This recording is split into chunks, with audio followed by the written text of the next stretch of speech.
ପାଗଟା ଥିଲା ବର୍ଷାର ରେ ରେ ରେ ଘରୁ ଆଣି ଆସିଲି 5 ଲିଟର ଗ୍ୟାସ୍ ଆଉ କଢେଇଟା ରେ କଢେଇଟା ଗ୍ୟାସ୍ ଉପରେ ରଖିଦେଇକି କରିଦେଲି।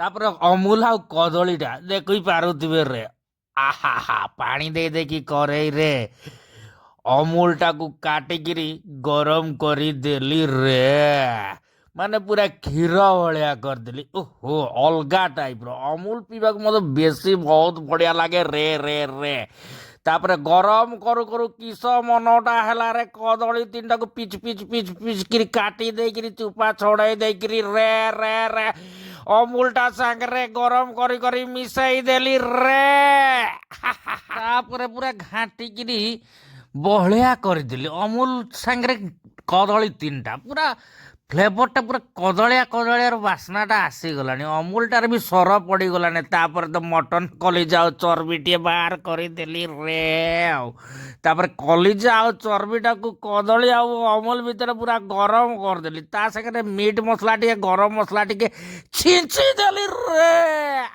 ତାପରେ ଚିନି ଓହୋ ଅଲଗା ଟାଇପର ଓହ ପୁରା ସେଇ କଦଳୀ ଆଉ ଅମୁଲ ଭିତରେ କଲିଜା ଆଉ ଚର୍ବିଟା ସିଝିଯିବ ରେ ବ୍ରେକଫାଷ୍ଟଟା ଅଲଗା ଟାଇପର ଓହୋ ପ୍ରୋଟିନ ବହୁତ ବଢିଆ ମିଳିବ ସକାଳୁ ସକାଳୁ। ଆଉ ବର୍ଷା ପାଗଟା ଗରମା ଗରମ ଟିକେ ଖାଇବାକୁ ଇଚ୍ଛା ହଉଥିଲା। ଦେଖୁଛନ୍ତି ତ କେମିତି ଦେଖାଉଛି ଚର୍ବି ଆଉ କଲିଜା ସହିତ ଅମୁଲ କଦଳୀର ବ୍ରେକଫାଷ୍ଟ ଅଲଗା ଟାଇପର ବେହତରିନ। କଲିଜାଟାକୁ ତ ଆଗରେ ନେଇ ଖାଇ ଦେଇଛି ପୁରା ମନ୍ତ୍ରମୁଗ୍ଧ ହେଇଗଲେ। ତାପରେ ଚର୍ବିଟା ସବୁବେଳେ ଆଗରେ ନେଇ କିନ୍ତୁ ସେକେଣ୍ଡରେ କଲିଜା ପରେ ଛିଡେଇ ଦେଲି ତ ଚର୍ବିଟା ଆଉ ଜୁସଟା ଟିକେ ପିଇଦେଲା ପରେ ଓହୋ କି ପ୍ରକାର ତମକୁ ମୁଁ ଏକ୍ସପ୍ରେସ୍ କରିବି କେମିତି ଟେଷ୍ଟଟା ମୁଁ ନିଜେ ହିଁ ଭାବି ପାରୁନି ରେ ନିଜେ ଟିକେ କରିକି ଖାଇବେ ରେ ଅଲଗା ଟାଇପର ହେଲ୍ଦି ବ୍ରେକଫାଷ୍ଟ ୱାଓ ରହିଲି ହାତ ଚାଟି ଚାଟି ବାଏ।